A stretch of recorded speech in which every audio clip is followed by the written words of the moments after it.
우리 예수님께서 계실 때 예루살렘 성전에 여인들만 들어가는 뜰이 있었습니다.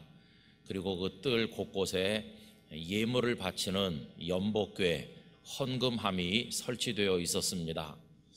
그런데 어느 날 예수님께서 그 헌금함 중 하나의 곁에 앉으셔서 사람들이 예물을 바치는 것을 지켜보게 되셨는데, 그때 한 여인이 예수님 앞에 섰습니다. 여러분, 이 여인의 가슴은 그날 기쁨과 감격으로 쿵쾅쿵쾅 뛰게 되었습니다. 도대체 무슨 일이 있었던 것일까요? 이 여인도 어느 가정에 사랑받는 딸로 태어났을 것입니다. 그리고 그의 부모는 그 딸이 행복하게 미래를 살아가기를 간절히 원했을 것입니다. 그녀 또한 예외는 아니었겠죠. 그런데 예수님 앞에 서던 그날 그녀의 처지를 설명하는 표현은 너무나도 단순한데 가난한 과부라고 하는 것입니다. 이 가난한 과부라고 하는 짧은 한마디 속에 그녀가 짊어지고 온 고단하고 힘든 인생이 다 담겨 있다고 할 수 있겠습니다. 그녀의 어려운 처지가 가려질 수 없이 겉으로 다 드러났는데, 윤기 없는 창백한 얼굴, 그리고 걸친 옷은 남노하기 이를 데가 없었을 것이고, 그리고 그 옷 아래로 드러나는 낡은 샌들을 신은 그녀의 발 또한 작고 야위어 있었지 않았을까 생각을 해봅니다. 그리고 예물을 바치려고 줄 서 있는 사람들 틈바구니에 이 여인도 서 있는데, 누가 볼세라 부끄러워하면서 꼭 두 손을 쥐고 있는 그 손 안에는 겨우 동전 2립, 2랩돈밖에는 들어있지 않았습니다. 그것이 그녀가 가진 전부였습니다. 떨리는 마음으로 차례가 되었을 때 그 여인은 그 예물을 헌금함에 넣고 막 돌아서려고 하는 참인데, 귀를 의심하게 하는 말이 귓전에 들려왔습니다. 이 가난한 과부가 모든 사람보다 많이 넣었도다 라고 하시는 예수님의 말씀이었습니다. 예수님께서는 거기 많은 사람들보다 이 가난한 과부가 하나님께 많이 드린 것이라고 말씀을 하신 것입니다. 다른 사람들보다 더 낫다고 하는 칭찬을 받아본 적이 도대체 언제인지, 사랑했던 남편을 잃어버리고 혼자 살면서 가난해진 그 이후로부터 이 여인은 모든 사람보다 못한 여인이었지 남보다 낫다는 칭찬을 들어본 적이 없었을 것입니다. 그런데 그날 예수님께서 그 말씀을 하시는 순간 이 여인의 가슴이 기쁨과 감격으로 주체할 수 없었을 것입니다. 여러분, 예수님께서 그 여인에게 던진 이 한마디 말씀은 그녀가 가난한 과부로 짊어지고 살아왔던 그 평생에 힘들고 어려웠던 그 시간을 다 보상하고도 남을 만큼 큰 위로가 돼서 그녀에게 다가왔던 것입니다. 도대체 우리 예수님은 어떤 분이시길래 그 여인에게 그런 말씀을 건네실 수가 있었을까요? 거기 이 여인이 바친 예물보다 10배, 100배, 1000배, 10,000배 많은 예물을 바치는 부자들 틈에서 어떻게 예수님께서는 이 여인이 가장 많이 바쳤다고 말씀할 수가 있었겠습니까? 그 이유는 다른 게 아니라 우리 예수님께서는 다른 이들과 다른 분이시기 때문입니다. 우리 예수님께서는 귀에 들리는 대로 판단하는 분이 아니시고 눈에 보이는 대로 심판하시는 분이 아니십니다. 그러기에 예수님께서는 그 여인에게 상상도 못할 놀라운 칭찬의 말씀을 하실 수가 있었다고 하는 것입니다. 여러분, 오늘 읽은 이사야서 11장의 말씀은 이러한 예수님에 관해서 우리에게 잘 보여주고 있습니다.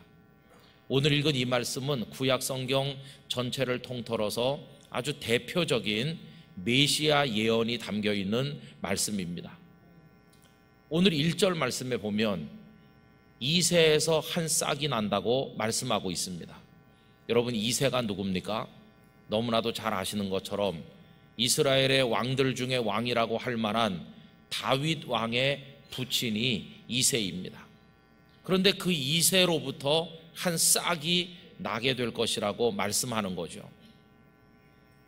이 이사야서 말씀이 선포되던 그때로부터 약 300여 년쯤 전에 이새는 아들 다윗을 낳았습니다. 그리고 그 다윗은 혼란 속에 있던 이스라엘을 전성기의 토대 위에 올려놓은 위대한 왕이 되었습니다. 그런데 다윗이 그러한 업적을 남기고 세상을 떠난 지 수백 년이 지나 하나님께서는 이사야 선지자를 통해서 이새의 줄기에서 한 싹이 날 거라는 말씀을 하시는 겁니다. 이것은 무슨 뜻일까요? 마치 다윗과 같은 위대한 인물이 탄생할 것을 예고하시는 예언의 말씀이었습니다. 그러면 도대체 그 위대한 인물이 누구이겠습니까? 다름 아닌 하나님께서 이 땅에 보내주실 우리의 구세주를 말하는 것이고 메시아께서 탄생하실 것이라는 사실을 알려주는 말씀이었습니다. 그리고 그 예언이 그대로 성취되어 메시아 구원자로서 이 땅에 오신 분이 저와 여러분의 주님이신 예수 그리스도이신 것입니다. 그런데 그 예수님은 어떤 분이신가요? 오늘 본문을 2절 3절 계속 읽어 내려가 보면 이런 말씀이 나오죠. 메시아이신 그분에게 여호와의 영이 임할 거라고 했습니다. 여호와의 영은 어떤 영입니까? 지혜와 총명의 영이시고 모략과 재능의 영이시며 지식과 여호와를 경외하는 영이라고 그랬습니다. 우리 주님 안에는 그런 여호와의 영이 충만할 것을 말씀한 것입니다. 그래서 그분은 다른 존재들과는 근본적으로 차원이 다른 분이시길래 그분은 귀에 들리는 대로 판단하거나 눈에 보이는 대로 심판하는 분이 아니라고 말씀하고 있습니다. 오늘 본문 2절과 3절을 조금 쉽게 우리가 듣기 위해서 쉬운 번역 성경으로 제가 여러분들께 읽어드리도록 하겠습니다. 여호와의 영이 그에게 내릴 것이고 주의 영이 그에게 지혜와 총명과 분별력과 능력을 주시며 주를 알고 경외하게 하실 것이다. 그는 여호와를 경외하는 것을 즐거움으로 여길 것이고 겉모습만 보고 판단하지 않으며 사람들이 하는 말만 듣고 판결을 내리지 않을 것이다. 이렇게 그 쉬운 성경 번역에 나와 있습니다. 이 대목에서 우리의 마음을 끄는 귀절은 겉모습만 보고 혹은 들리는 말만 듣고 판단하지 않으실 것이라고 하는 대목입니다. 여러분, 예수님은 그런 분이십니다. 그래서 그날 헌금함 앞에 초라하기 짝이 없는 여인이 와서 겨우 동전 2렙돈을 드리는 것이지만 겉으로 보이는 그녀의 초라함만을 보신 게 아니었습니다. 아, 보잘것없는 여인이구나, 이렇게 하지 않으셨습니다. 예수님께서는 눈에 보이는 대로 판단하시는 분이 아니시기에 그녀의 겉모습이 아닌 속사람을 들여다보셨던 것입니다. 그녀의 속을 들여다보니 동전 2립밖에 없지만 하나님께 드리고 싶어하는 하나님을 향한 사랑이 거기 있었고 사람들의 시선이 어떠하든지에 상관없이 반드시 내가 헌금함 앞에 나가서 이것을 드리고 말겠다고 하는 용기가 그녀의 가슴 속에 있음을 예수님께서 들여다보신 것입니다. 그리고 말씀하시기를 이 가난한 과부가 다른 모든 사람보다 많이 넣었다고 칭찬의 말씀을 하셨던 것입니다. 여러분, 우리들은 이 세상을 살면서 귀에 들리는 대로 판단하고 눈에 보이는 대로 심판하며 살고 있습니다. 그러나 귀에 들리고 눈에 보이는 걸 절대시하면 안 됩니다. 사람들이 모여서 왁자지껄 하는데 가보면 어떤 사람이 이렇게 말하죠. 아, 내가 들었다니까, 이렇게 말해요. 그러면 못 들은 사람들은 풀이 죽어서 가만히 있습니다. 저 사람이 들었대. 그러고 있는 판에 다른 사람이 등장하죠. 내가 그 현장에 있었다고, 내 눈으로 봤다고. 그러면 들었다고 하는 사람은 뒤로 후퇴해야 됩니다. 눈으로 본 사람이 등장했기 때문이죠. 그래서 100번 듣는 것보다 한 번 보는 게 낫다고 해서 백문이 불여일견이라고 하지 않습니까? 눈으로 보면 그게 전부 다인 줄로 생각을 하는 것입니다. 그러나 여러분, 보면 다 되는 것입니까? 상담부 예배드리면서 말씀드렸는지 잘 기억이 안 나요. 하도 설교를 많이 해가지고 생각이 안 나는데 아마 그랬던 것 같아요. 키가 작고 뚱뚱한 아주머니가 버스를 탔답니다. 그래가지고 뒷자리에 자리를 잡고 앉아가지고 땀을 닦고 가만히 보니까 저 앞에 누가 앉아있는데요, 늘씬한 미녀가 앉아있는 겁니다. 얼마나 단아한 모습으로 보이는지 어깨선이 이 뒷목으로부터 참 곱고, 그리고 긴 머리칼이 어깨를 덮었는데 같은 여자로 봐도 이야, 정말 멋진 자태를 가졌구나 이렇게 생각하는 순간 자신의 작고 뚱뚱한 현실에 대해서 더 마음이 불편해졌습니다. 그러고 있는 판인데 버스가 정차를 했고 그 앞에 있던 여인이 내리기 위해서 일어나서 몸을 뒤로 돌리는 순간 충격을 받았어요. 알고 보니 그녀는 앞을 보지 못하는 시각 장애인이었던 것입니다. 그래서 몹시 부끄러움을 느꼈다는 것입니다. 그리고 자신의 처지에 대해서 감사하지 못한 것에 대해 하나님 앞에 회개를 했다는 것입니다. 여러분, 눈으로 봤죠. 멋진 여인이야. 그런데 제대로 본 것입니까? 우리 눈은 한계를 가지고 있습니다. 시력 좋다고 자랑하지 말아야 합니다. 여러분, 얇은 종이 하나만 갖다 가려도 종이 너머를 못 봅니다. 멀리 있어도 못 보고 너무 가까워도 못 봅니다. 그리고 그뿐입니까? 뒤에 있는 건 못 봅니다. 저 찬양대원들 못 봅니다. 그래서 뒤에 계시기 때문에 이게 우리가 보는 것의 한계인 것이죠. 그런데 사람들은 어떻게 합니까? 봤다 이겁니다. 내 눈으로 봤으니까, 그리고 내 귀로 들었으니까, 그러면서 다른 사람을 평가하고 정죄하고 다른 사람을 미워하기도 하고 멸시하기도 하는 세상이 아닙니까? 여러분, 그러나 우리 하나님은 그런 분이 아니세요. 그 이새의 줄기에서 났던 싹인 그 다윗은 어떻습니까? 여러분, 다윗이 어린 시절 목동이었을 때 어느 날 이스라엘의 최고 지도자인 사무엘이 방문하셨잖아요. 그리고 아버지 이새에게 당신의 아들들을 다 데려오라 하지 않았습니까? 그런데 이 다윗은 8 형제 중에 막내였다는 것 때문에 그 아버지는 아예 불러오질 생각을 안 했습니다. 아버지에게조차도 별로 그렇게 기대감이 없는 아들이 다윗이었습니다. 큰아들 엘리압이 앞에 나왔는데 사무엘조차 그에게 마음을 빼앗길 정도로 엘리압은 외모가 출중한 사람이었습니다. 그러나 여러분, 어떤 결과가 됐는지는 다 아시잖아요. 우리 하나님은 어떤 분이십니까? 외모를 보시는 분이 아니시고 숨겨져 있는 속을, 중심을 보시는 하나님이셨는데, 그 하나님께서는 아버지가 불러오지도 않았던 그 아들 다윗에게 기름을 부어 이스라엘의 왕이 되게 하신 것을 우리가 알고 있는 것입니다. 여러분, 사람들은 들리는 대로 판단하고 눈에 보이는 대로 가볍게 심판하고 사람들을 단죄하고 하지만 우리 하나님은 그런 분이 아니신 것입니다. 그런데 그 하나님께서 사람의 몸을 입으시고 성육신 하셔서 이 땅에 탄생하여 오셨으니 그분이 바로 메시아로 이 땅에 오신 우리 구주 예수님이신 것입니다. 예수님 이 땅에 오신 이후로 사람들은 한 번도 경험해보지 못한 새로운 질서를 경험하게 되었습니다. 그 새로운 질서란 귀에 들리는 대로, 눈에 보이는 대로 판단하지 않고 그 중심의 진실을 보시는, 그 마음속의 억울함과 원통함을 살펴주시는 그 사랑의 눈길을 사람들은 처음으로 체험하기 시작을 했다는 것입니다. 전에도 말씀드린 것처럼 마가복음 2장 13절 14절에 보시면 13절에는 바닷가에 많이 모인 무리들에게 예수님께서 말씀을 가르치신다는 내용이고, 14절은 가버나움의 세리 레위를 찾아가서 1대1로 만나신다는 내용입니다. 바닷가에 사람들이 많이 모였을 때 사람들은 생각했겠죠. 이야, 오늘도 사람들이 바닷가에 많이 왔다, 이렇게 이야기를 했을 겁니다.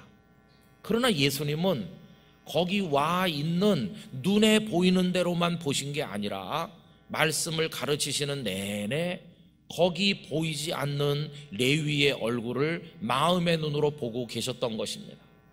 그리고 말씀을 가르치는 일이 끝나자마자 레위가 근무하는 세관을 찾아가셔서 만나신 것입니다. 레위야, 내가 바닷가에서 너의 얼굴을 찾았지만 내 얼굴이 보이지 않아서 내가 이렇게 찾아왔다. 나 네 마음 알아. 네가 얼마나 오고 싶어 했는지 다 알지. 그런데 네가 세리 직업을 가지고 있으니까 사람들 사이에 나타나면 사람들이 너를 손가락질하고 욕할 것을 뻔히 알기 때문에 오고 싶어도 못 온 너의 그 딱하고 아픈 마음을 내가 다 알아. 울지 말아라 레위야. 그래서 내가 오지 않았느냐. 너 이제는 오늘부터 내 사람이 되는 게 어떠냐. 이래서 예수님께서는 레위를 불러 제자를 삼으시니 그가 바로 마태복음을 기록한 제자 마태가 되지를 않았습니까? 여러분, 사람들은 그의 세리라고 하는 겉으로 드러나는 조건만 보고 그를 취급 못할 희망 없는 인생으로 단죄했지만 예수님께서는 그의 가슴 속에 있는 눈물과 아픔을 다 읽어보시는 분이셨다고 하는 걸 우리가 알게 되는 것입니다. 그래서 여러분, 우리 예수님은 언제나 들리는 대로 보이는 대로 판단하시는 분이 아니시고 보이지 않는 속을 들여다보아 주신 분이십니다. 많은 이들의 눈물을 보셨습니다. 아픔을 보시고 그들의 속에 있는 신음을 들어주신 분이 우리 예수님이십니다. 베데스다 연못가에 38년이나 누워있는 병자, 38년 된 병자, 예수님께서 탄생하시기도 전부터 병석에 누워있었던 그 불쌍한 사람, 피골이 상접하고 아무도 돌보는 이 없는 그 사람, 사람들은 당신은 이제 포기하라고 말했을 겁니다. 겉으로 보이는 모습이 희망 없으니까요. 그러나 예수님은 그에게 뼈만 남은 그대는 이제 살 가능성이 없으니 포기하라고 그랬습니까? 아니요. 아무도 그에게 발걸음하지 않지만 예수님은 그에게 다가가셔서 그의 마음속에 그 피골이 상접한 육신 속에 감춰져 있는 그 영혼 속의 애절함을 읽어보셨습니다. 네가 낳고자 하느냐? 낳고 싶습니다. 아직 저의 인생 포기 안 했습니다. 그렇지만 물이 움직일 때 저를 넣어주는 사람이 없다고. 여러분, 예수님은 38년 된 죽은 거나 마찬가지인 사람 속에 있는 그 갈망을 들여다보시는 자비의 주님이셨습니다. 여리고의 세리장 삭개오는 돈은 벌었지만 사람들에게 버려진 존재였었는데 우리 예수님께서는 삭개오의 가슴 속에 있는 그 아픔과 그 사모하는 마음을 아셨습니다. 얼마나 사모하면 얼굴이라도 한번 뵙기를 원해서 나무 위로 올라갔겠습니까? 삭개오야, 난 네 맘 다 안다. 너 키 작다고 사람들에게 멸시당하고 세리라고 무시당했는데 난 네 마음속에 있는 그거 알아. 내려오너라. 오늘 내가 너의 집에 머물러야 되겠다. 사람들이 예수님을 죄인의 친구라고 비난했지만 기꺼이 감수하시고 삭개오와 함께 따뜻한 식탁의 교제를 나눠주신 분이 아니십니까? 사람들은 사마리아인이라는 혈통 때문에 사마리아 사람들을 다 인간 대접 안 하지 않았어요. 그러나 예수님은 사마리아인들 속에도 긍휼이 있고 자비심이 있음을 아시고 비유를 말씀하실 때도 강도 만난 사람을 돌봐준 것이 유대인들 중 제사장이나 레위 사람이 아니고 사마리아인이었다고 말씀해 주신 게 아닙니까? 여러분, 사람들은 조그만 어린아이라고 하는 눈에 보이는 사실 때문에 다 쫓아내고 했지만 예수님은 아이들을 꾸짖지 말라고 하시며 그 어린아이들 속에 있는 겸손과 사랑을 들여다보시고 이 어린아이들처럼 되지 아니하면 천국에 갈 수 없다는 말씀까지 해주신 자비의 주님이신 것입니다. 여러분, 그때 이후로 많은 사람들이 예수님의 보좌 앞에 나오고 있습니다.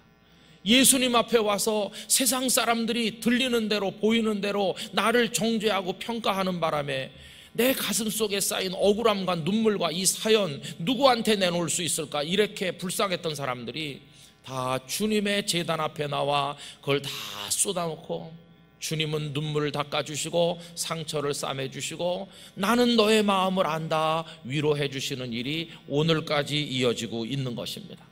가족들에게도 인정받지 못하고 학교에서 왕따 당했던 많은 사람들, 희망 없어 보였던 사람들 중에 예수님을 만남으로 예수님이 그 마음속을 봐주심으로 위로받음으로 인해서 변화되어 훌륭한 주님의 종이 된 사람들이 얼마나 많이 있습니까?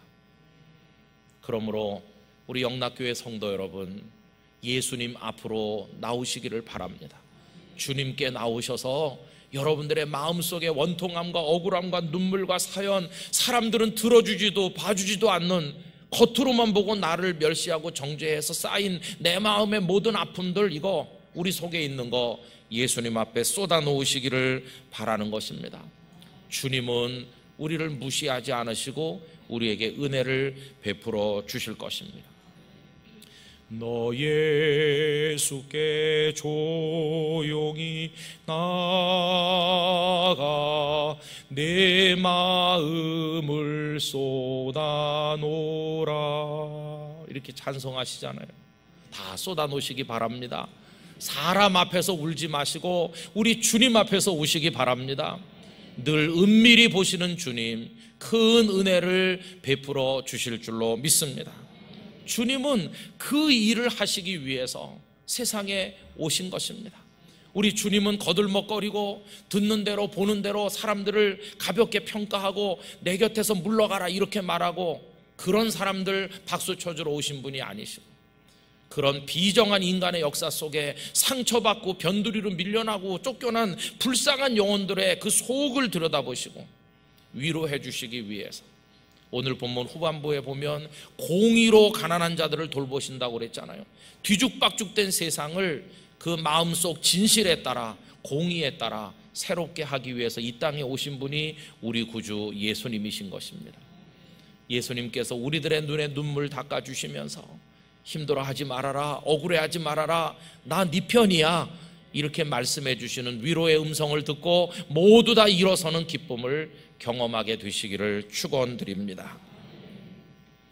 이제 우리가 그 주님 앞에 나가서 그런 은혜를 입어서 이제 살게 된다고 하면 그 다음에 기억할 것이 있는데, 우리도 주님의 시선을 가지고 세상을 보고 사람들을 바라봐야만 되겠다는 것입니다. 여러분, 이새의 줄기에서 도단하신 싹이신 예수님께서 이 땅에 오셨을 때 어떤 대접을 받으셨나요? 예수님은 멸시당하셨습니다. 예수님은 천대받으셨습니다. 나사렛 출신이라고 하니까 시골뜨기 취급을 했습니다. 나중에 예수님의 제자가 되었던 나다나엘조차도 처음에 친구 빌립을 통해 예수님 얘기를 듣고는 냉소적으로 말했습니다. 나사렛에서 무슨 선한 게 나겠느냐고 빈정대지 않았습니까? 예수님은 많은 유대 사람들에게 그렇게 멸시당하셨습니다. 왜요? 초라해 보이니까요. 그러니 겉으로 보이는 대로 심판하는 사람들에게 예수님은 별 볼 일 없는 선생으로 무시를 당하신 겁니다. 이런 예수님의 초라한 외모와 그리고 사람들의 멸시할 일에 대해서 이사야서 53장 2절과 3절은 다음과 같이 예언하였습니다. 그는 주 앞에서 자라나기를 연한 순 같고 마른 땅에서 나온 뿌리 같아서 고운 모양도 없고 풍채도 없은즉 우리가 보기에 흠모할 만한 아름다운 것이 없도다. 그는 멸시를 받아 사람들에게 버림받았으며 간고를 많이 겪었으며 질고를 아는 자라. 마치 사람들이 그에게서 얼굴을 가리는 것 같이 멸시를 당하였고 우리도 그를 귀히 여기지 아니하였도다. 사람들이 겉으로 보이는 예수님의 모습만 보고 예수님을 그렇게 멸시 천대했습니다. 그러나 소수의 사람들은 그렇지 않았는데 그들의 눈이 열려서 예수님의 겉모습과는 달리 예수님 안에 들어있는 영광이, 능력이 얼마나 대단한가를 보는 사람들이 나타나기 시작을 했습니다. 여러분, 그들은 주님을 제대로 보니 주님 안에 얼마나 놀라운 것이 있는지 그걸 고백한 말씀이 요한복음 1장 14절 말씀 아닙니까?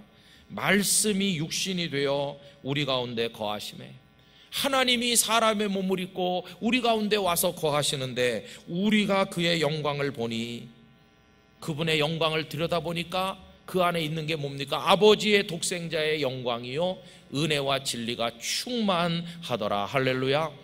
여러분, 정말로 주님을 보는 눈이 열린 사람들은 주님의 겉모습만 보고 판단하지 않고 주님의 영광을 제대로 볼 수가 있었던 것입니다.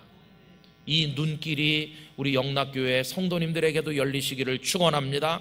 이 시선을 우리가 가지고 살길 원합니다. 이 눈은 누구에게 열려지는 것일까요? 우리 주님이 그런 눈으로 이 땅에 살아가시게 된 것은 아까 오늘 본문에서 여호와의 영이 강림하셨기 때문이라고 표현했는데, 우리도 이런 눈을 가지고 세상을 살려면 우리 속에 하나님의 영이신 성령의 충만함이 있어야만 될 것입니다.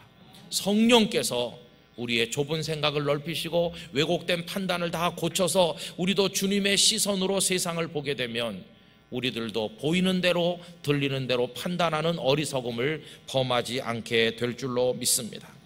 그런 사람이 되면 어떻게 살게 될까요? 우리 주변에 초라하게 입은 가난한 성도라 할지라도 멸시하지 않고 그분 속에 있는 주님을 향한 사랑을 귀히 여기는 마음을 가지게 될 것입니다. 저 벽촌 시골에 교인 얼마 없는 작은 교회를 목회하는 목회자라고 우습게 여기지 아니하고 그 어려운 교회를 몇십 년 동안 초지일관 받들어 섬기시는 하나님을 향한 그분의 그 뜨거운 마음을 들여다보는 눈이 열린다면 그런 목사님들을 마음으로부터 존경하게 될 것입니다. 자식이 없던 한나가 실로의 성막에 와서 그 안타까운 사정을 주님께 아뢰기 위해서 입을 달싹달싹 하니까 겉만 보고 판단하는 어리석은 제사장 엘리는 그녀가 포도주에 취한 줄로 알고 책망하지 않았습니까? 속을 들여다볼 줄 모르는 어리석은 제사장이었습니다. 그러나 하나님께서는 한나의 속을 아시고 그녀에게 사무엘을 낳는 기쁨을 허락하여 주시지 않았습니까? 여러분, 우리가 성령 안에서 눈이 열리면 우리 주변에 이해할 수 없는 행동을 하는 사람을 봐도 쉽게 판단하지 않고 내가 모르는 무슨 사정이 있을 거야, 저분이 저렇게 힘들어하는 이유가 있을 거야, 그러면서 오히려 기도하고 위로해주는 사람이 될 수가 있을 것입니다.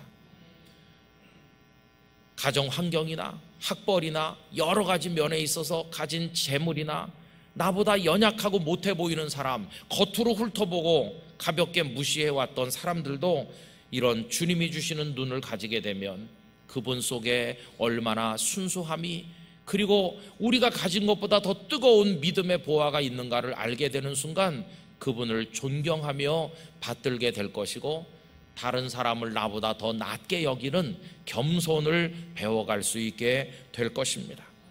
여러분, 귀에 들리는 대로 눈에 보이는 대로 판단하지 않게 된다면 현 시국이나 우리 주변에 전개되는 모든 상황 앞에서 일희일비하지 않게 될 것이며, 그 속을 흐르는 하나님의 손길을 바라보면서 묵묵히 믿음의 인내로 기다릴 줄 아는 사람이 될 줄로 믿습니다. 우리 영락교회 성도들은 이 세상에 휘둘리지 아니하고 값싼 평가에 같이 휘말리지 아니하고 하나님의 눈으로 보며 살아가게 되기를 간절히 원하는 것입니다. 그러면서 그 주님께서는 이 예배를 드리는 우리의 속을 지금도 보고 계신다는 사실을 기억을 하면서 주님의 눈앞에 우리의 마음을 언제나 정결하고 깨끗하고 반듯하게 가꾸는 일에도 힘써 가시기를 바랍니다. 그렇게 함으로써 우리는 주님이 누구이신가를 배워가는 것입니다. 이 땅에 오신 주님은 어떤 분이실까? 어떤 마음을 가지셨을까? 어떤 눈으로 사람을 보나? 그분은 어떤 이들의 친구가 되시나? 예수님은 누구신가? 잠시 후에 부를 찬송가처럼 우리 주님을 점점 알아가게 될 것이고 주님을 닮아가게 될 것입니다. 우리 영락의 성도들이 다 그런 눈으로 주님 닮아 살아가시게 되기를 진심으로 축원합니다. 기도하겠습니다. 오 거룩하신 아버지 하나님, 사람 몸을 입으시고 이 땅에 성육신하여 저희의 구주로 오시니 귀에 들리는 대로 눈에 보이는 대로 판단 심판하시지 아니하시고 그 속에 있는 진실을 따라 공의를 따라 우리를 대하시니 얼마나 감사한지 말할 수 없습니다. 이제 그 은혜를 입은 저희들도 성령 안에서 그와 같은 눈을 가지고 세상을 보며 사람을 보며 살아가게 하사 주님을 더 닮아가는 모두가 되게 하여 주옵소서. 예수님의 이름으로 기도하옵나이다. 아멘.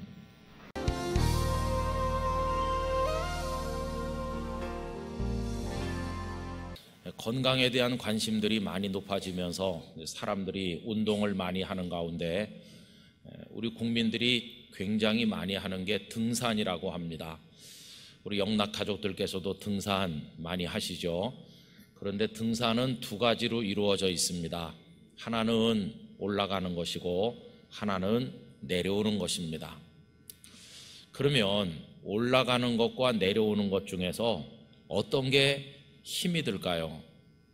이렇게 질문을 하면은 많은 분들이 숨이 턱턱 차는 게 올라가는 게 힘이 들다고 말씀을 하실 것입니다. 그러나 정작 산에 다녀보면 올라갈 때보다 내려올 때가 훨씬 더 위험하기도 하고 힘들다는 것을 깨닫게 됩니다. 저도 예전에 한 40대쯤 됐을 때 산에 많이 다녔습니다. 그래서 먼 산에도 가고 가까운 산에도 가고 많이 가다 보니까 당신은 목회를 하는 사람이냐 산에 다니는 사람이냐 그녀께서 이렇게 비판도 하고 그랬습니다. 그런데요, 혼자 다니다 보니까 위험한 일도 몇 차례 당했는데 한 번은 양산이란 곳에 그 영취산이라고 한 1100m쯤 되는 곳에 혼자 갔습니다. 시간을 절약하기 위해서 정상적인 코스로 내려오지 않고 좀 급한 경사면으로 하산을 하게 되었는데 잘 내려오다가 왕모래를 잘못 밟아서 한 3분의 1쯤 되는 곳에서 한 여러 미터 쭈르륵 미끄러지면서 바위 틈에 그냥 나가 꽂히듯이 사고가 났습니다. 한 30분은 온몸이 부스러지는 것 같아서 잘 움직이지 못했는데 살살 움직여 보니까 그래도 다행히 골절된 데는 없었고 일어나서 보니까 옷이 여러 군데 찢어졌고 피부가 벗겨져서 피가 나는 곳이 여러 군데 있었습니다. 그래서 또 한 번 올라갈 때보다 내려갈 때가 더 힘들고 위험하다는 것을 생각을 하게 됐습니다. 우리나라의 유명한 산악인 한 분이 이런 말을 했습니다. 등산의 핵심은 등정에 있는 것이 아니라 하산에 있다고 말했습니다. 아무리 세계적인 고봉을 등정해서 정복한다 할지라도 하산하는 도중에 사고가 나서 잘못되면 그게 무슨 의미가 있겠는가 하는 것입니다. 그래서 안전하게 잘 내려와야 하산이 잘 이루어져야 그 등산이 아름답게 마무리되는 것입니다. 우리의 인생도 그렇고 우리의 신앙생활도 그렇고 이 등산과 꼭 닮았다는 생각이 듭니다. 여러분, 신앙생활도 올라가는 국면이 있는가 하면 내려가는 국면이 있습니다. 인생도 그렇지요. 그러면 올라가는 것과 내려가는 것 중에 어떤 게 먼저입니까? 당연한 얘기지만 먼저 올라가고 그 다음에 내려가는 것이죠. 근데 신앙생활도 처음에는 올라가는 차원이 더 많은 것 같은데요, 세월이 지나면서 내 마음의 믿음이 더 깊어지고 하나님을 향한 사랑이 더 풍성해지고 예수님을 닮는 정도가 더해지면, 그래서 우리가 성숙해가면 관심사가 올라가는 데 있기보다는 어떻게 하면 잘 내려갈 수 있을까 하는데 있게 된다는 겁니다. 그래서 예수님께서는 우리가 잘 내려가는 성숙한 성도가 되기를 원하고 계십니다. 전 우리 영락교회 성도들께서 올라가려고만 하지 마시고 잘 내려가기를 원하시는 예수님의 소원대로 잘 내려가는 성도들이 되시기를 바랍니다. 그런데 문제가 뭐냐 하면요, 우리들은 본성상으로 자꾸만 올라가려고 하지 내려가려고 하지 않는다는 게 바로 그게 문제입니다. 왜 사람들은 올라가려고 할까요? 올라가야 힘도 더 생기는 것 같고 더 영광스러워진다고 생각을 하기 때문에 올라가려고 하는 것이죠. 그런데 여러분, 오늘 읽은 성경 말씀 속에서 우리는 그와는 정반대의 영광의 방식을 발견하게 되는데, 그게 바로 우리 하나님의 영광을 얻으시는 방식입니다. 우리는 올라감으로써 영광스러워진다고 생각하는 반면, 하나님께서는 내려가심으로써 더 영광을 얻으시는 방법을 선택을 하셨다라고 하는 것입니다. 여러분, 오늘 14절 말씀 중에 맨 마지막 절 14절은 12월의 암송 구절이기도 하죠. 한 달에 성경 구절 하나씩 암송하는데, 암송하신다고 수고들 많으시잖아요. 그래서 이번 달에는 여러분을 크게 위로하는 차원에서 대부분이 이미 암송하고 계신 걸 정했습니다. 14절 우리 다 같이 한번 해볼까요? 지극히 높은 곳에서는 하나님께 영광이요, 땅에서는 하나님이 기뻐하신 사람들 중에 평화로다 하니라. 아멘. 주보에서 그걸 확인하시는 순간 다 외운 거네, 그러면서 굉장히 기뻐하셨을 것 같습니다. 그렇지만 또 다음 달을 기대하시기 바랍니다.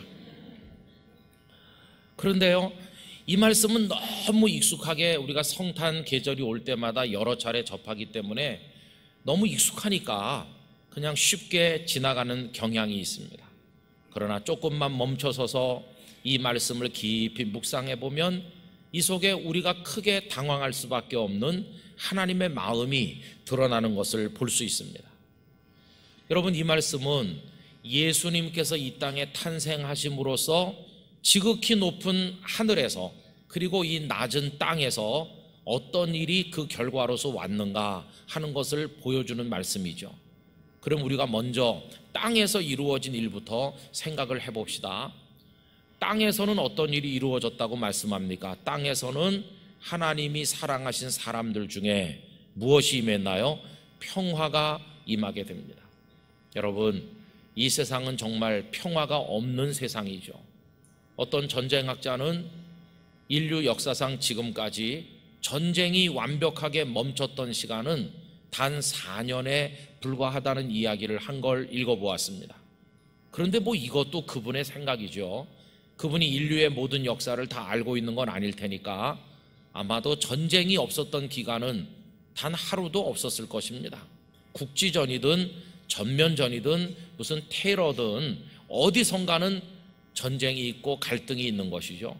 지금 우리가 사는 세상 중에도 우리 개개인 사이에, 심지어는 사랑해서 만난 부부지간에도, 가정 안에도, 그리고 교회 공동체, 일터, 나라와 나라, 민족과 민족, 우리 같은 경우는 특별히 남북 간에 계속된 갈등과 대립이 얼마나 우리를 힘들게 하고 있습니까? 그런 곳에 우리 예수님은 평화로 임하여 오셨다고 말씀하는 겁니다. 그래서 여러분, 예수님은 화평을 이루셔서 화목하게 하시는데, 우선 하나님과 우리 사이에 화목이 가능하도록 하신 분이 예수님이십니다. 사람은 원래 창조됐을 때 에덴에서 하나님과 함께 사는 평화로운 존재였습니다. 그런데 아담과 하와가 선악을 알게 하는 나무의 열매를 따먹는 죄를 짓게 된 다음부터 에덴으로부터 추방되지 않았어요. 하나님과의 관계가 끊어졌습니다. 그 다음부터 죄인인 사람은 하나님 앞에 나갈 수 없다고 생각을 하게 되어서 단절되었습니다. 그런데 하나님께서 사람의 몸을 입으셔서 성육신하셔서 이 땅에 내려오시고 죄인인 우리 가운데 함께 계심으로 인하여 하나님과 사람이 다시 함께 있는 복을 누리게 되었는데, 그게 바로 임마누엘의 복인 것입니다. 그래서 마태복음 1장 23절 다 외우시는 귀절이죠. 처녀가 잉태하여 아들을 낳을 것이요 그 이름을 임마누엘이라 하리라 하셨으니, 이를 번역한즉 하나님이 우리와 함께 계시다 함이라. 할렐루야. 그래서 하나님과 우리가 다시금 연결이 됐어요. 연결된 정도가 아니라 우린 하나님을 아빠, 아버지라고 부르면서 하나님의 품 안에 사는 복된 자녀가 된 것입니다. 뿐만 아니라 예수님께서는 사람과 사람 사이에도 화목을 가져오셨습니다. 그래서 남녀 간에 혹은 혈통이 서로 다를지라도, 혹은 여러 가지 사회적인 차이가 있다고 할지라도, 예전에는 갈등하고 대립하고 담을 쌓고 살았지만 예수님을 모신 이들 사이에는 사랑의 교제가 오가면서 화목하는 게 가능하게 되었다는 것입니다. 예를 들면 견원지간과 같았던 유대인과 이방인들이 예수 그리스도 안에서 한 교회를 이루고 형제 자매로 사랑하게 된 것을 이야기할 수 있습니다. 그래서 여러분, 바울 사도를 통해서 주께서 우리에게 주신 그 에베소서 말씀 가운데 이방인들인 에베소 성도들에게 하시는 말씀을 우리가 에베소서 2장 12절 이하에서 읽어보면 다음과 같습니다. 그때에 너희는 그리스도 밖에 있었고 이스라엘 나라 밖의 사람이라. 약속의 언약들에 대하여는 외인이요 세상에서 소망이 없고 하나님도 없는 자이더니 이제는 하는 말은 주께서 오신 다음부터죠. 전에 멀리 있던 너희가 그리스도 예수 안에서 그리스도의 피로 가까워졌느니라. 그는 우리의 화평이신지라. 둘로 하나를 만두사 원수된 것 곧 중간에 막힌 담을 자기 육체로 허시고 법조문으로 된 계명의 율법을 폐하셨으니 이는 이 둘로 자기 안에서 한 새 사람을 지어 화평하게 하시고 또 십자가로 이 둘을 한 몸으로 하나님과 화목하게 하려 하심이라. 아멘. 그래서 이방인과 유대인들이 같이 예배드리고 같이 전도하고 같이 하나님을 섬기니 얼마나 아름답습니까?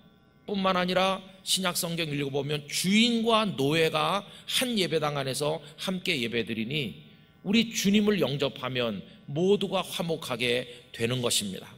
그런데 왜 우리 가운데 아직도 개인 사이에, 성도 사이에 혹은 여러 공동체 안에 갈등과 대립이 상존하고 있습니까? 그것은 우리 속에 주님을 제대로 모셔드리지 못한 탓이라는 것을 깨닫게 되는 것이죠.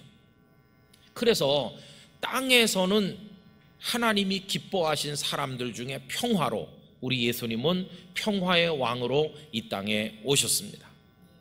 자, 그러면 땅에서는 그렇다 하면 하늘에서는 어떤 일이 있었나요? 예수님의 탄생으로 지극히 높은 곳에서는 하나님께 영광이 되는 일이 있었습니다.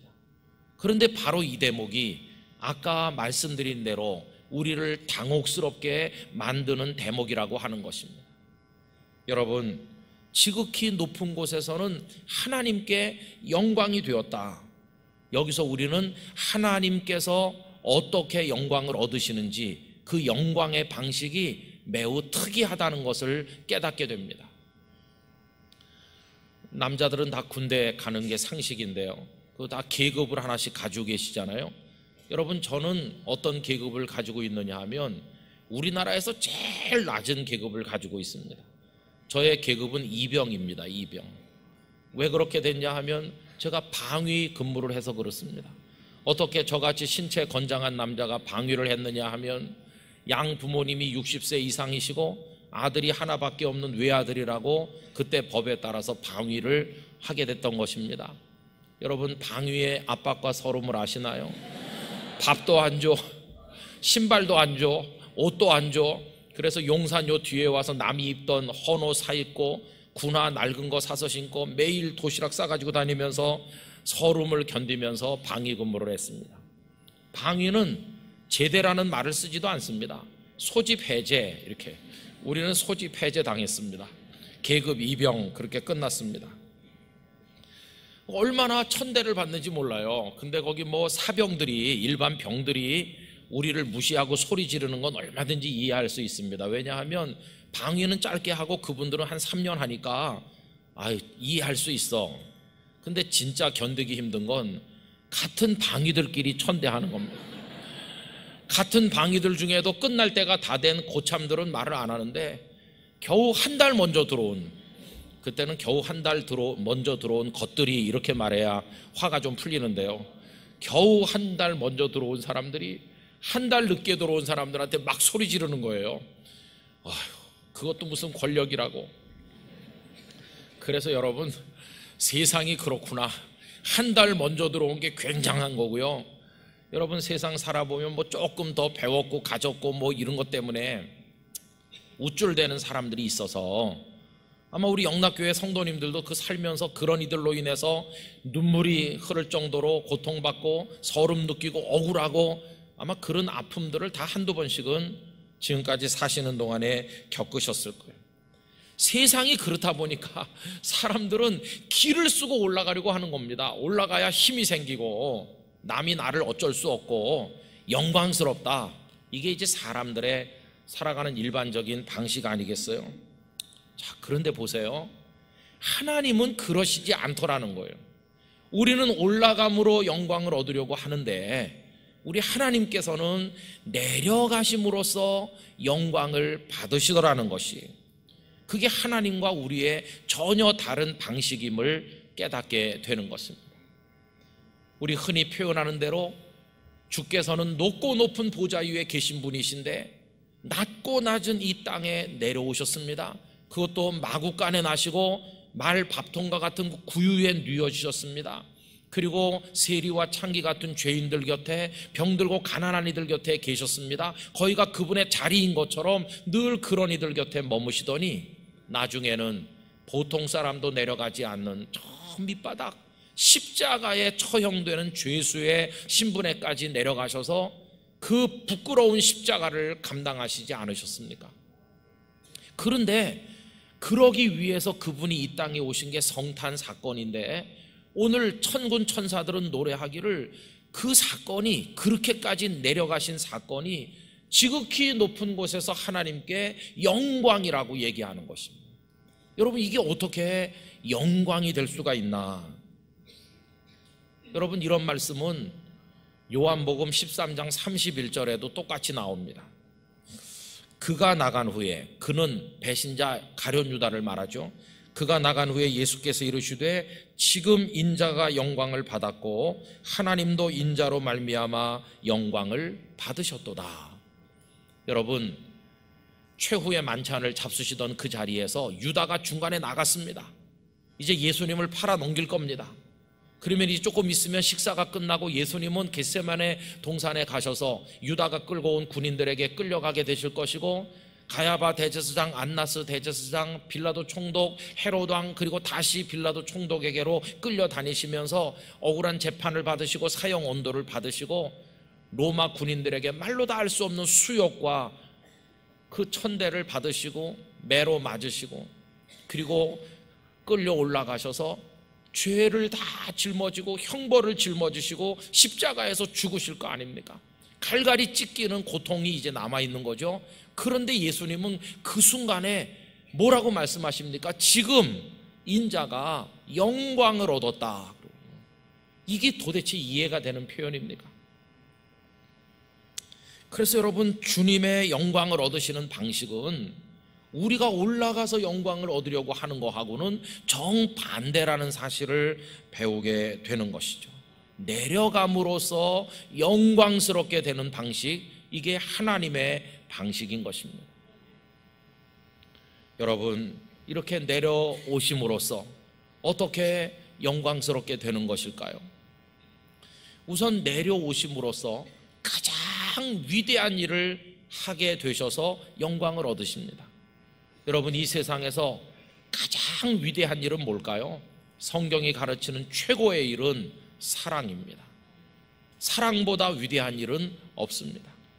심지어 하나님께서는 사랑과 거의 당신을 동일시하는 게 아닌가 느껴질 정도로 사랑을 강조하셔서 하나님은 사랑이다, 이렇게까지 표현을 하셨을 만큼 사랑을 강조하셨습니다. 믿음도 소망도 중요하지만 그 중에 제일은 사랑이라고 하셨습니다. 여러분, 영광은 누구에게 주어집니까? 위대한 일을 한 이에게 영광이 주어지잖아요. 그런데 사랑이 가장 위대하기 때문에 사랑을 행하신 주님은 영광스럽게 되시는 겁니다. 그러면 사랑은 어떻게 해야 실현이 가능한가요? 내려가야 가능한 것입니다. 사랑을 필요로 하는 불쌍한 사람들은 다 저 낮은 수렁에 빠져 있습니다. 저 밑에 빠져 있는 사람에게 나는 내려가지 않고 밧줄 던지면서 끌어올려 주겠다고 해서는 온전한 사랑이 안 됩니다. 왜요? 그들은 밧줄 잡고 있을 기운도 없으니까요. 빠져들어가 죽어가니까. 그들을 향한 온전한 사랑을 행하려면 내려가서 그들을 들쳐업고 올라오는 수밖에 없기 때문에. 그래서 주께서는 사람 몸을 입고 이 수렁 같은 세상에 내려오셔서 우리를 건져 죄와 사망과 사탄의 손에서 건져 올려 구원하시는 사랑을 베푸신 것이고, 그로 인해서 주께서는 내려오심이 그분께 영광이 된 것입니다. 뿐만 아니라 어떻게 내려오시는 게 영광이 됐나? 그분이 아니시면 아무도 못하는 일을 하셨기에 영광이 되는 겁니다. 여러분, 우리가 사회생활 해보면 네가 하든 내가 하든 누가 하든 아무나 할 수 있는 일을 누가 했다고 박수 쳐줍니까? 아니요. 그런 일은 박수 쳐주는 대상이 못 됩니다. 그런데 어떤 특정한 상황에서 그 사람이 아니면 누구도 못하는 일을 그가 희생적으로 감당하면 모두가 우러러 존경합니다. 예를 들어 에스더를 생각해 보세요. 하만이 모르드게로 인하여 유다인들을 증오하고 왕에게 허락을 받아 다 죽이도록 되어 있는 그때, 유다 사람들이 전멸당할 위기에 처해 있을 때 그들을 건져낼 수 있는 유일한 희망은 왕후 에스더에게밖에 없었습니다. 어떻게 하면 아하수에로 왕을 만나서 하소연을 해서 억울함을 풀 수 있는지. 그래서 모르드게가 에스더에게 편지를 보낸 이야기가 나오죠. 에스더서 4장 13절 14절. 모르드게가 그를 시켜 에스더에게 회답하되 너는 왕궁에 있으니 모든 유다인 중에 홀로 목숨을 건지리라 생각하지 말라. 이때 네가 만일 잠잠하여 말이 없으면 유다인은 다른 데로 말미암아 노임과 구원을 얻으려니와 너와 네 아버지 집은 멸망하리라. 네가 왕후의 자리를 얻은 것이 이때를 위함이 아닌지 누가 알겠느냐 하니. 이렇게 편지를 받은 에스더가요, 망설이죠. 허락 없이 왕 앞에 나갈 수 없다는 규례와 가만히 있으면 내 동족이 멸망할 거라고 하는 이 딱한 상황에 아하수에로 왕을 만날 수 있는 사람은 왕후인 나뿐인데 어떻게 이걸 해결하면 좋을까? 그러다가 그녀가 용기를 얻어서 놀라운 말 한마디를 우리 가슴에 남겨주었죠. 죽으면 죽으리라. 그렇게 하면서 아하수에로 왕 앞에 나가 하소연하니 백성들이 구원받는 놀라운 열매를 거둔 거 아닙니까? 우리가 에스더를 존경하는 이유는 왕후였기 때문이 아닙니다. 지금까지 인류 역사에 왕후가 얼마나 많아요? 우리가 그녀를 존경하는 건 자신을 던질 각오를 가지고 자신이 아니면 못할 그 일을 감당해 냈기 때문인 것이. 여러분, 마찬가지로 어떻게 우리 주님이 내려오심으로 영광을 얻으시는가? 그것은 우리를 죄와 사망과 사탄의 손에서 건지는 거, 하나님 그분이 아니면 아무도 못하는 일입니다. 재산이 많은 재벌도, 권력을 가진 어떤 권력자도, 지식이 많은 석학도 그 일을 할 수 없고 주님 그분만이 하실 수 있는 일이고, 더구나 십자가를 지고 우리를 건지는 건 하나님이 아니시면 못하는 것인데 주께서는 우리를 위해서 내려오셔서 그 일을 감당하심으로써 우리의 아버지가 되시고 우리의 주가 되시는 영광을 얻으신 것입니다. 우리 영락교회 성도 여러분, 기억하십시오. 올라감으로 얻는 영광이 아니라 내려감으로 얻는 영광, 하나님의 영광의 방식을 우리도 배우기를 원합니다. 한 주간 내내 이 말씀을 마음에 새기면서 저 자신에게 많은 질문을 했습니다. 너 김은성 목사의 삶에는 내려가는 차원이 얼마나 있느냐, 저 스스로에게 질문하고 많은 영적 위기와 부끄러움을 느꼈습니다. 영락교회 목사가 된 이후부터 이 내려가는 일이 잘 안 될 것 같은 생각이 들기 때문이죠. 제가 영락교회 와서 제일 많이 하는 게 뭔지 아세요? 설교담으로 많이 하는 건 사진 찍는 겁니다. 사진을 수도 없이 찍는 것 같습니다. 근데 사진 찍을 때마다 맨 앞자리 가운데 앉으라고 하십니다. 뭐 젊은이들과 찍을 때는 뭐 그래도 될 것 같은데, 연세 높으신 은퇴 장로님, 은퇴 안수 집사님, 권사님들도 저를 가운데 앞자리 앉으라고 그러니 여기는 장유 유서대로 안 하고 그냥 목사라고 이렇게 배려해 주시는데 너무나 황송하고 죄송하죠.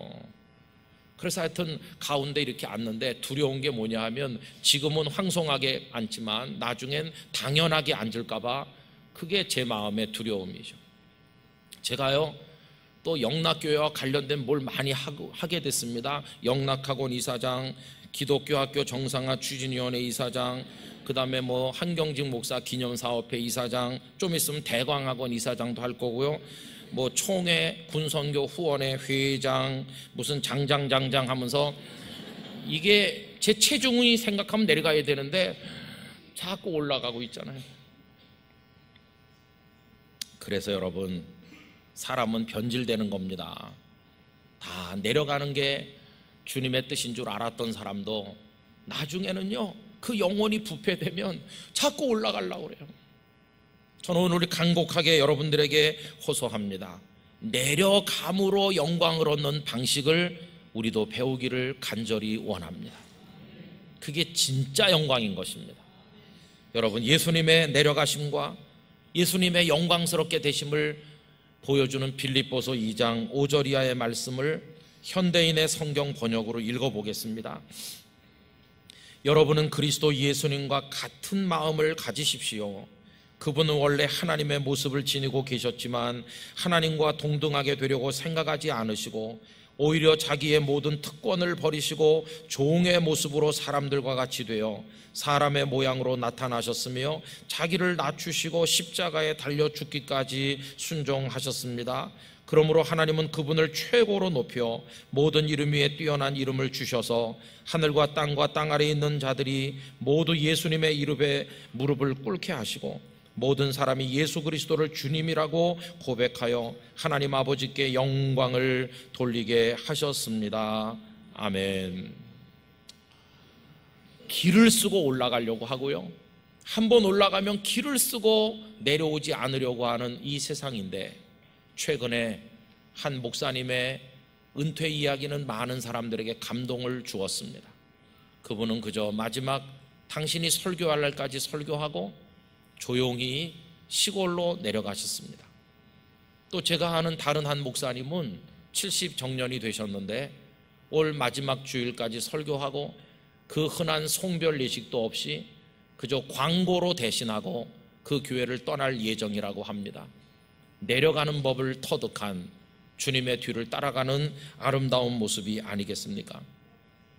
여러분, 올라가는 길은 성공자들이 걷고자 하는 길입니다. 그러나 내려가는 길은 성자가 걷는 길입니다. 성공자는 자신을 스스로 높입니다. 스스로 올라가게 만듭니다. 그러나 성자는 자신을 스스로 내려가는 자리에 둡니다. 성공자는 사람들의 부러움의 대상이 됩니다.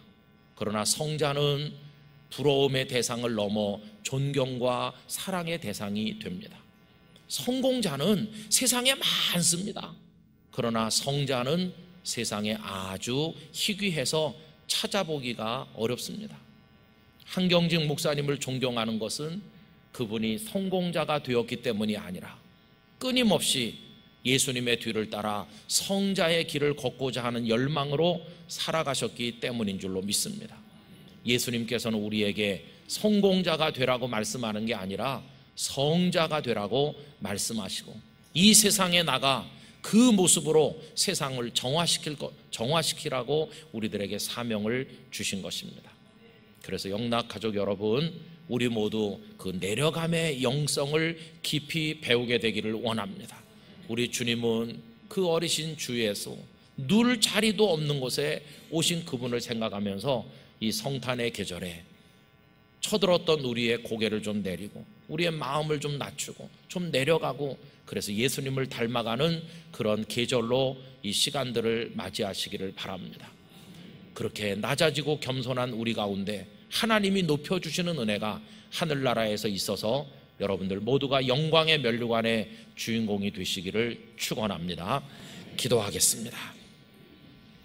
거룩하신 아버지 하나님, 우리 주님은 내려오셔서 눌 자리 없어 구유에 누이기까지 하시며 내려오셔서 진정으로 영광의 길이 무엇인가를 보여주셨사오니 영락의 식구들도 그렇게 할 수 있도록 내려감의 영성을 가르쳐 주옵소서. 예수님의 이름으로 기도 올리옵나이다. 아멘.